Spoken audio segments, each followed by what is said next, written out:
আজ বিপত্তারিণী পুজোর শেষ দিন। এই বিপত্তারিণী পুজোর শেষ দিন সন্ধ্যার সময় যদি আপনি আপনার বাড়ির এই কয়েকটি স্থানে কয়েকটি জিনিস রাখতে পারেন, যা আমাদের সংসারের জন্য অত্যন্ত শুভ। সংসারের মধ্যে থাকা নেতিবাচক শক্তি যেমন দূর হয়, বাস্তুদোষ দূর হতে বাধ্য, তার সাথে সংসারের মধ্যে সুখ শান্তি বৃদ্ধি পায়। তো আজকে বিপত্তারিণী পুজোর সন্ধ্যায় আপনি বাড়ির কোন স্থানে কি রাখবেন যা আমাদের সংসারের জন্য অত্যন্ত শুভ, ভিডিওর মধ্যে আলোচনা করা হবে। আপনার বাড়ির মধ্যে যে সদর দরজা আছে, সেই সদর দরজার ডান দিকে আপনি একটি স্বস্তিক চিহ্ন আঁকুন। কি দিয়ে স্বস্তিক চিহ্ন আঁকবেন? ঘি এবং চন্দন মিশিয়ে তার সাথে কিছুটা পরিমাণ সিঁদুর দিন। এই ঘি, সিঁদুর আর চন্দনকে একসঙ্গে মিশিয়ে যদি বিপত্তারিণী বারের দিন সন্ধ্যার সময়, যখন সন্ধ্যার সময় হচ্ছে অর্থাৎ শঙ্খ বেজে উঠছে চারিদিক থেকে, সেই সময় যদি আপনি আপনার বাড়ির সদর দরজা ডান দিকে একটি স্বস্তিক চিহ্ন আঁকতে পারেন এবং সেই স্বস্তিক চিহ্নের ওপর একটি মাটির প্রদীপ জ্বালাবেন ঘি দিয়ে।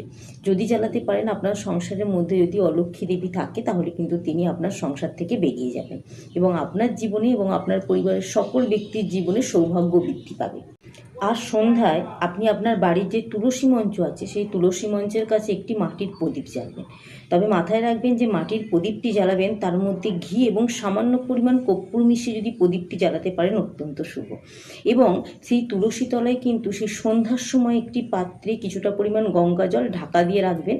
পরের দিন সকালে অর্থাৎ আগামীকাল বুধবার সকালে ঘুম থেকে উঠে সেই জল যদি আপনি তুলসী তলায় অর্পণ করতে পারেন অত্যন্ত শুভ বলে মনে করা হয়। আপনার বাড়ির রান্নাঘরের মধ্যে যে জলের পাত্রটি থাকে, যা থেকে আপনি জল পান করেন, সেই জলের পাত্রটি এই আজকের মতো শুভ দিনে সন্ধ্যার সময় একদম পরিপূর্ণ করে রাখুন। যদি খালিও থাকে, ঠিক সন্ধ্যার সময় সেই পাত্রটিকে পূর্ণ করে রাখুন জল দিয়ে, যা অত্যন্ত শুভ। এই দিন আপনি আপনার সংসারের মধ্যে যদি একটি কাজ করতে পারেন, পুরো বছর কিন্তু আপনার সংসারে শান্তি বজায় থাকবে, অর্থের অভাব হবে না, অন্যের অভাব হবে না। কি করবেন? আপনার ঘরের মধ্যে, রান্নাঘরের মধ্যে যে চালের পাত্র আছে, যে চালের পাত্র থেকে চাল নিয়ে আপনি প্রতিদিন রান্না করছেন, সেই চালের পাত্রের মধ্যে একটি 1 টাকার কয়েন আর কিছুটা পরিমাণ আতপ চাল রেখে দিন। কী করে রাখবেন? একটা লাল কাপড়ের মধ্যে একটি 1 টাকার কয়েন, কিছুটা পরিমাণ আতপ চাল নিয়ে আপনি মা লক্ষ্মী দেবীর কাছে বা বিপত্তারিণী মায়ের কাছে নিবেদন করুন। তারপর কিন্তু আপনি সেটিকে রাত্রিরে ঘুমাতে যাবার আগে বা সন্ধ্যার সময় আপনি সেই জিনিসটিকে নিয়ে পাত্রে অর্থাৎ চালের পাত্রে রেখে দিন, যাতে আমাদের সংসারে কখনো অন্ন, বস্ত্র এবং অর্থের অভাব না হয়। এই কাজগুলো করতে পারলে অত্যন্ত শুভ ফলাফল আমাদের জীবনে আসবে। সব থেকে বড় একটা কি বলুন তো, আমাদের সংসারের মধ্যে কি করে আমরা নেতিবাচক শক্তি দূর করবো। আমরা প্রতিটা বাড়ির মহিলারা একটা জিনিস কিন্তু সকলেই চাই, যাতে আমাদের বাড়ির মধ্যে থেকে বাস্তুদোষ দূর হয়।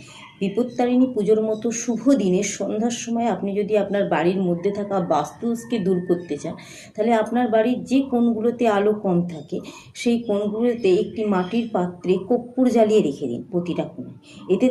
এর ফলে কি হয়? এর ফলে আমাদের বাড়ির মধ্যে থাকা যে বাস্তুদোষ, সেগুলো কিন্তু আস্তে আস্তে দূর হতে থাকে।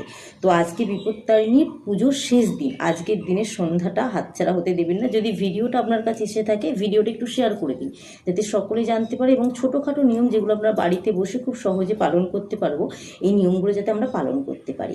এবং যদি আপনারা মা বিপত্তারিণী মায়ের আশীর্বাদ লাভ করতে চান, কমেন্ট বক্সে জয় মা বিপত্তারিণী মায়ের জয় লিখতে ভুলবেন না। এবং মা বিপত্তারিণী মায়ের শুভ সংখ্যাগুলির মধ্যে 13 সংখ্যাটি অত্যন্ত শুভ। কমেন্ট বক্সে 13 সংখ্যাটি 3 বার লিখে যেতে ভুলবেন না।